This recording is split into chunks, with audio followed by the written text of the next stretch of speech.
Welcome to This Week in Our Collective Heads, and welcome to Backlog and Chill, our quasi-weekly show where we review movies and other things that are in our backlog.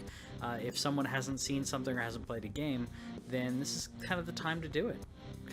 And especially because there are a couple that anytime I tell somebody, oh yeah, I've never seen that one, they're like, what? You've never seen, for example, The Exorcist? Which is this week's movie. I'm really surprised you hadn't seen this movie for quite a few reasons, but okay. Mostly not just the religion aspect, but that's part of it, but also this is one of the top horror movies. This is actually on some lists as the scariest movie of all time.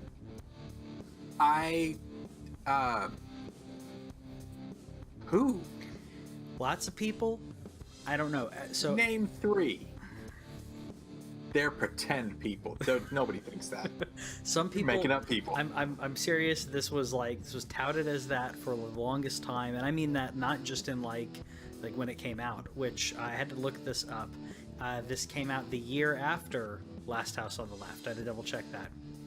The year after that, the year before Black Christmas, starring one of my favorite actresses, Olivia Hussey. And 4 years before Halloween. I mean, this is early on. This is an older movie. It's definitely something that's known as something that kind of gets horror kind of rolling, because up to a certain point, the studios were controlling very carefully. Everything has to be in this certain framework, kind of like a lot of music was. Leading up to the Beatles kind of breakout, and they're like, we're gonna play music that we want to play, and then other people got to do it too. Well, in the music industry, musicians and even songwriters didn't have a choice in what was going to happen to their music or if it was going to be featured. In the movie industry, it wasn't just the actors, it was the directors, it was writers, it was everybody was under the studio influence. And this movie, I would not say it's one of the scariest movies of all time, but I will say it's one of the best horror movies of all time when it comes to filmmaking. When it comes to I wouldn't say horror. I mean, I wouldn't say it's that scary, but when it comes to pacing, the acting in it in quite a few scenes is very intense. And I would put it more as, I don't know if it's not really a thriller, but it's more of like the intensity in this movie rather than like the horror. I could feel a lot of the intensity, because like you were talking about the acting itself. The acting itself, I'll agree, was pretty good, especially for Linda Blair. She's a kid. Yeah. Like, kid actors so often come in and they'll just it doesn't matter what else is around them. You're all looking at that little squirt doing not what they're supposed to be doing. Yeah, there's only, and I hate bringing this up, but there's only one kid actor. Whitney and I were talking about this the other day. There's only one kid actor that when I watch a we with him in it, I'm like, he's actually doing a really good job, which is Macaulay Culkin. That was actually who I was going to bring up. We were watching The Nutcracker. Although I do like Drew Barrymore in Firestarter. Oh yeah, definitely. I would agree. She was really good and very, very young at that point. Yeah. So Macaulay Culkin, we were watching Christmas movies like crazy. So Macaulay Culkin was in a 1993 adaptation of The Nutcracker, and it's almost if you watch it, it's on Netflix, by the way. If you watch it, it's almost like watching a stage play of it. It's filmed as if they were doing a stage play, and Macaulay Culkin is in the movie. I think only because he's Macaulay Culkin. Right. Other than that, it's Macaulay Culkin. Kevin Kline is narrating, and I don't think there's anybody else that you'd recognize. Everybody else is like ballet people. But anyways, Linda Blair in this from the beginning, where she's just innocent girl, to like the pinnacle of being possessed for, I don't even know exactly how much time at that point, but watching the physical toll, not only just mental, but physical toll that it took on her. She doesn't look human in some pieces of this. Yeah. Not only the makeup, but her acting is really amazing. Yeah. There were a lot of scenes that were like in particular, one of the things that they do a lot less now, and I'll kind of contrast this a little bit because I watched the Haunting of Hill House, and one of the things that they use in particular to build suspense is they pull so far back that you're waiting for something to jump out of the corners. And Exorcist kind of takes the opposite approach of being just right up in people's faces so that you can't see anything that's around them, and so you're just watching the intensity in their eyes. And I think that makes it unnerving. I think it really it makes you it's bothersome. Yeah, they did sell that, but I was extremely confused about a lot of the characters' motivations and why various things were happening. Like there's well, I mean, no kid should be. If there are kids watching this, turn it off now before I say these words. Yeah, there's gonna be lots of profanity in this. Sorry, go ahead. Yeah, so the giant boner statue, it's there, and old man priest is definitely unsettled by it. But when he's going through Iraq, like he mostly is just disturbed by things, but I don't know why. Like I don't feel like we got enough of why he was there, what he was doing. Like later on, they say, "Oh yeah, he had this horrible experience with the demon and the exorcism and whatever," and so he kind of went off to do this other thing, and then that kind of showed up. But for a lot of the time, I was just trying to figure out what was his connection to anything. Sure, I think, and not even the rest of the movie. Just like when I only saw him, I was like, "What is your connection to the world around you? You almost got run over by a horse, and you're scared,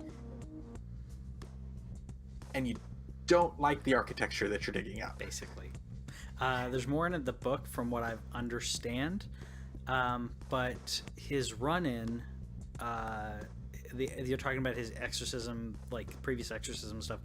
Mm-hmm. This is not his first exorcism, and not the first time he's exorcised this demon. Yes, so. and those connections show up later on, but it seemed like we're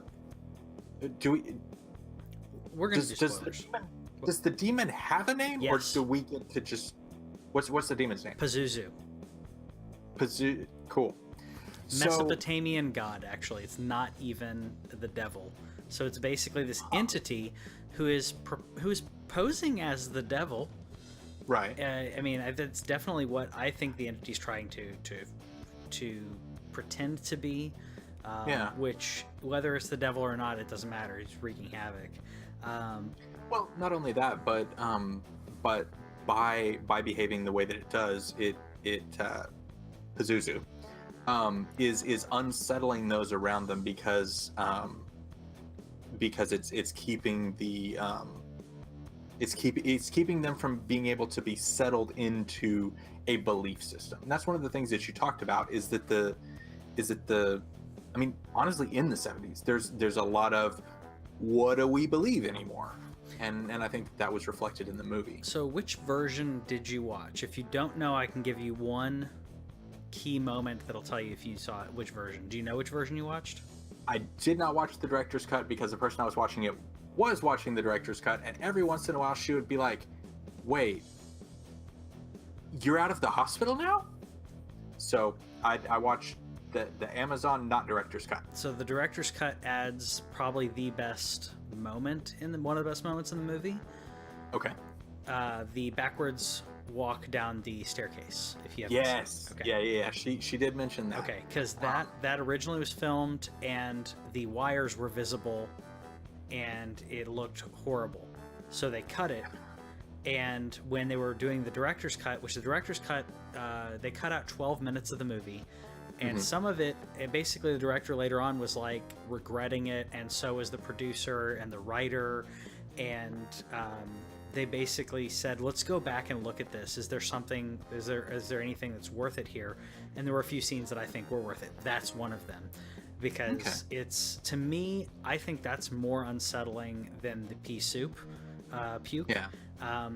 But honestly, also her urinating was Oh, you didn't see that either? No, I did see that. Okay. That was why I reacted. Okay. 'Cause I did see the urinate. No. I mean, like that, like those two moments to me. Everyone talks. Oh, actually, there's one other moment. Okay. There's one other moment, but like, there's the most unsettling moment I'll get to in a minute. But her urinating. What is the line? I can't remember the line. Was it "You're all gonna die down there" or not? You're all. No, that's Evil Dead. What was it? No, it's she tells somebody that he's not going to make it back. That's what it was, or something yeah. like that. Yeah, sorry, I was mixing up with Evil Dead. But when she does that and just urinates all over the floor, I'm like, oh shit! Like it's unsettling. That shit's the other one. Yeah, I guess so. Okay, so a couple of quick questions, and maybe you can clear this up, or is it just kind of stuff? Because the idea that it's an actual deity impersonating the devil makes several things make more sense. Because Reagan's playing with the Ouija board like fairly early, and she talks about Captain Howdy, and Captain Howdy doesn't really show up anywhere else, and so I didn't entirely understand that. But if it's trying to just come at different angles to different people, I can kind of understand that. Yeah, I believe I'm pretty sure that was exactly what was happening with Captain Howdy. That was that entity. Either if, and this is the other part, is when you talk about doubt when it comes to this entity imposing itself and impersonating itself. Is the entity in hell or have a connection to hell, or does the entity have a way to read minds? Because a lot of what the entity says is more like, what can I say that will really get you right now? Yeah. And it works. So I think that the entity did the same thing with Reagan to get close to Reagan, because how else would Reagan know about Captain Howdy and all that other stuff unless it listened in? Maybe, I don't know. I just feel like that's an interesting aspect to it. I like the mind reading angle, because that allows it to because like several of the it seemed like it was targeting Boxer Priest more than Old Man Priest until Old Man Priest showed up.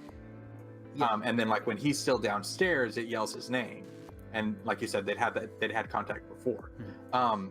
Then the other thing that I was a bit confused about, I couldn't tell if Boxer Priest was trying to just try to be like, I don't want to deal with this, and kind of distancing himself from the mom. But he says, when she asks about exorcisms, he says, oh, well, you'll have to go back to the 1600s. And then like 2 scenes later, he's like, yes, we've summoned this expert in the field about whom I know that he did one like 15 years ago or whatever. And so that whole character, I think part of it's the way that it's paced and written. But I think that character in the first run-in is basically showing his doubt and his disbelief and his lack of faith in his own God. And then later on, it's like, okay, well, maybe this is what's needed and this is what this person needs to hear. I don't know. Yeah, because he talks a lot about, not a lot, but he talks a couple of times about how various things can manifest themselves as the people want to see them. And so if his belief system had shifted into it's all psychosomatic, it's in their heads, then that line does make more sense. Yeah. I will say this movie got an R rating, 1973. There was R, and this is back when there was an X rating. There used to be an X rating until 88 or so, right? Which was basically like, nobody should see this movie except unless you're an adult, and no one would play those movies. Cinemas would not play those movies at all. So if you had a very hardcore horror movie or a violent movie, then pretty much all your major respectable cinemas wouldn't play them. So it was a death knell, kind of like an NC-17 movie is now. Yes. I would be interested in finding an X movie from that time, though. Because I've seen a couple, but I mean, most of them depend. I mean, depends on what you're going for, but I mean, they get as horrible as you can imagine, depending on what you're going for. But Roger Ebert and a few others were like basically describing this as like the worst, not filmmaking wise, but like the most depraved movie. And I think there's only one scene that does that for me, and that's the crucifix. the crucifix was the one, because like the way I had heard it described was, oh, and then she's masturbating with the crucifix. Okay, that was not anything resembling masturbate. Like that's the angle's wrong, the violence is wrong, and like I don't. Yeah. Yeah, it is. It was. I think destructive is the best word for that. It was not. Yeah. It was not. And it again, it was how it was purposely shocking. It was taking this most innocent girl, and making her do the worst things and say the worst things. Well, and then she yells at her mom. Yeah. No. Yeah, there's all kinds of horrible lines that I don't know if they made her say. I assume that they did, because every now and then I like to look at kids and see if they're saying something else, because a lot of times they'll say something very similar and it's voiced over, because obviously her lines are all voiced over as soon as she gets to this point. Right. One of the other things that I found really fascinating. I don't know how many times you've seen Star Trek 4, but there's a scene in there where somebody falls, has a concussion, and they're going to relieve the pressure and allow the blood to come out so that the swelling can go down or whatever. And Dr. McCoy's like, "You barbarians, what are you doing to this man? You're cutting holes in his head." And I kind of had a very similar feeling when they were showing like the machines they were that they were using on her, and like they were really intent on showing like all of the things they were doing to her neck and stuff like that. And that part was also uncomfortable for me. And I don't know how much of that is just because medicine just a couple years ago is objectively terrifying. A lot of when was it, like the lobotomy? I think it was like the 60s that was banned.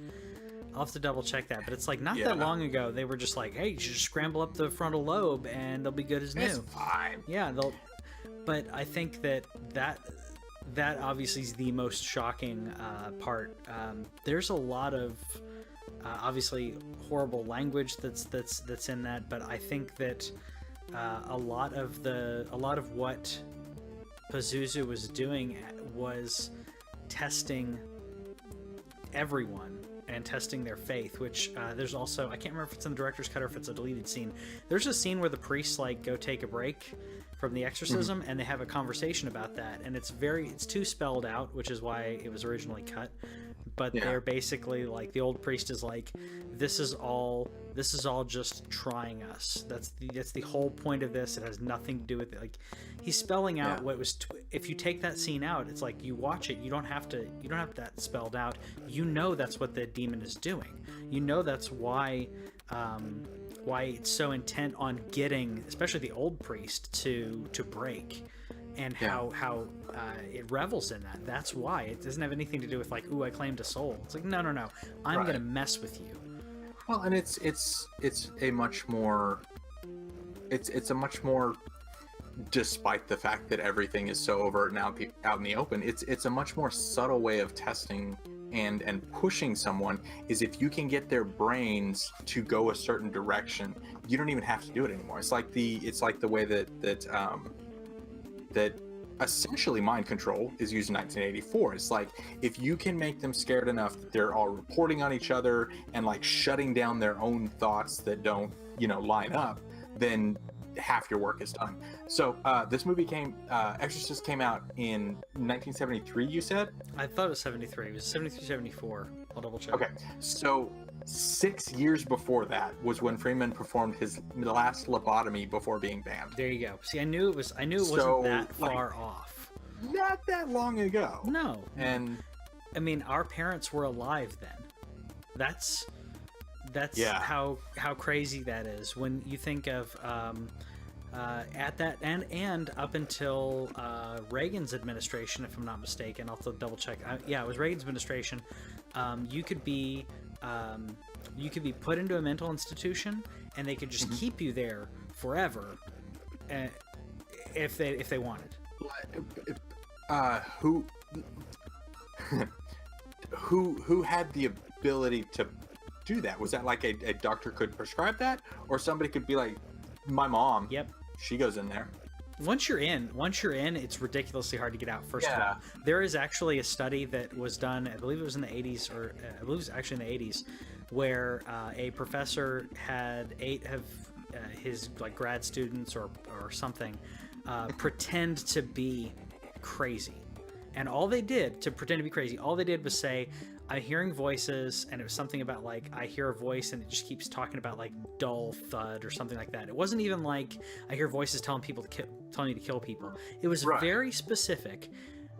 The quickest someone got out, I think it took them 18 days to get out.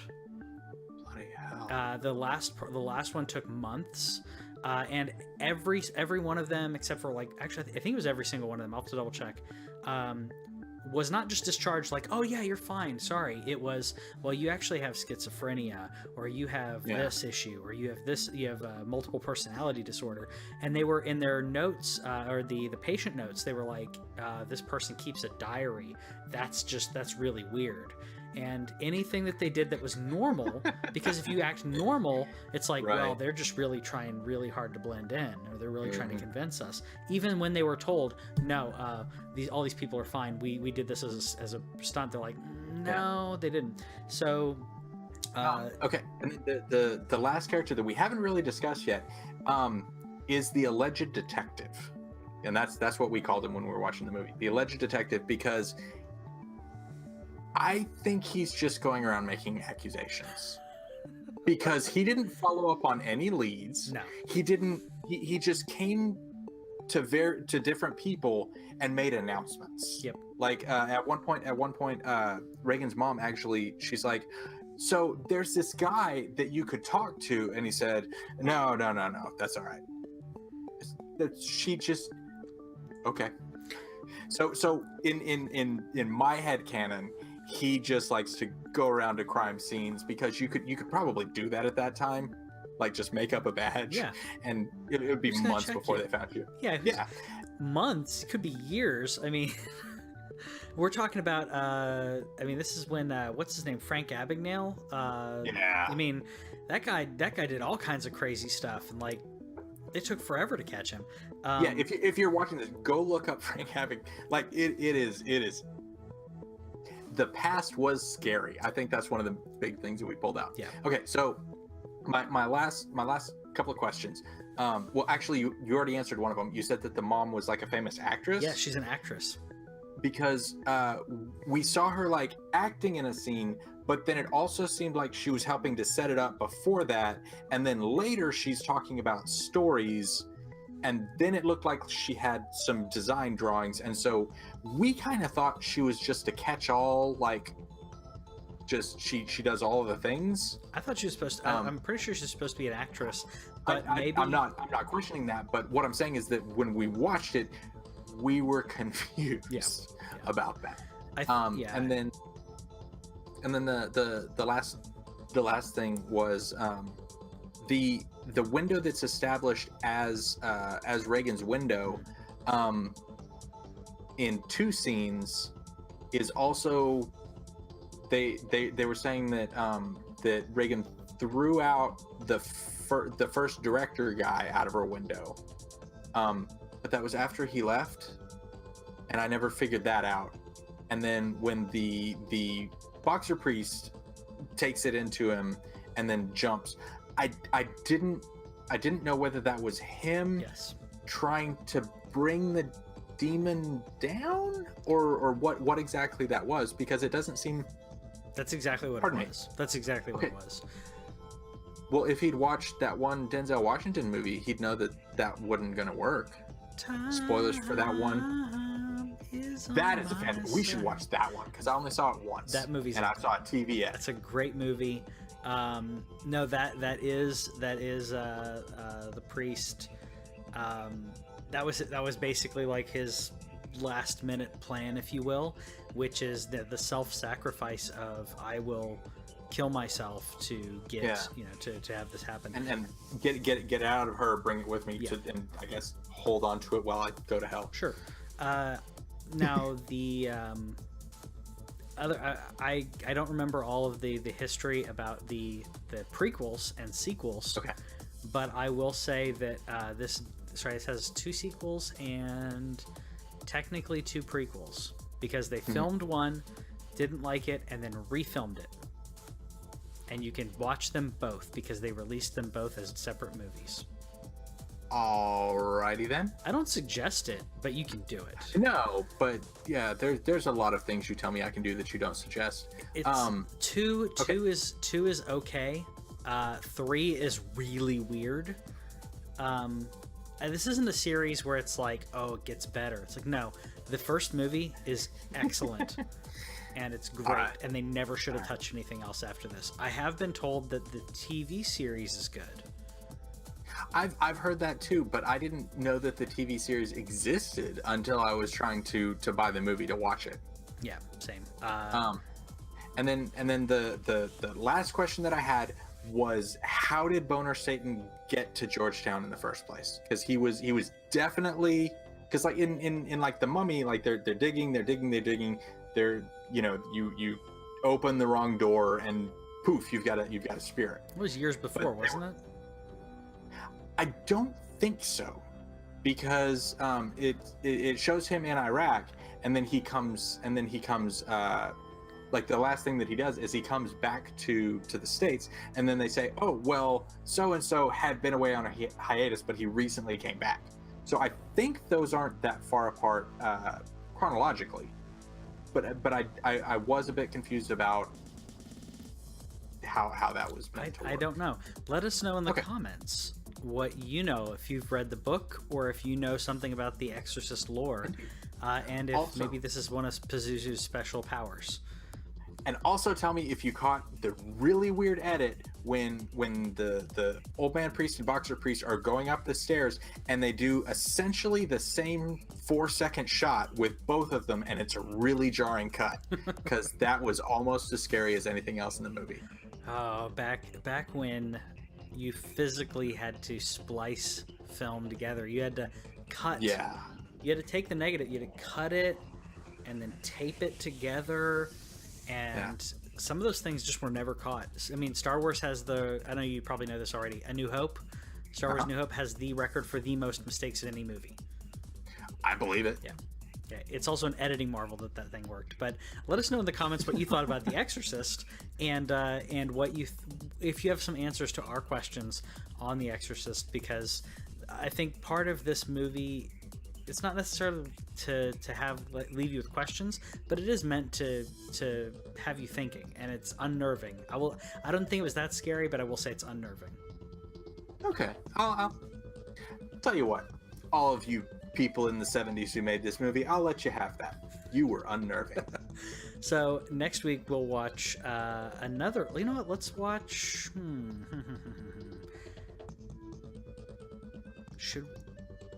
I'll tweet it out. I'll tweet out what, because I've got a couple things in mind, but I don't want to say it on the spot because I may give you something that's not what you're waiting for. So catch us on Twitter, and you'll find out what the next movie we're going to review is, and you can give us your input on it as well. Have fun. See you next time. Thanks for watching This Week in Our Collective Heads. Subscribe over here and click the bell, and that way you'll know about any new videos that we put up, because we put up a lot of gameplay, a lot of stories from games and stuff like that, and gameplay is down here. Yeah, and you got more editorials and news stuff down here. Check it out.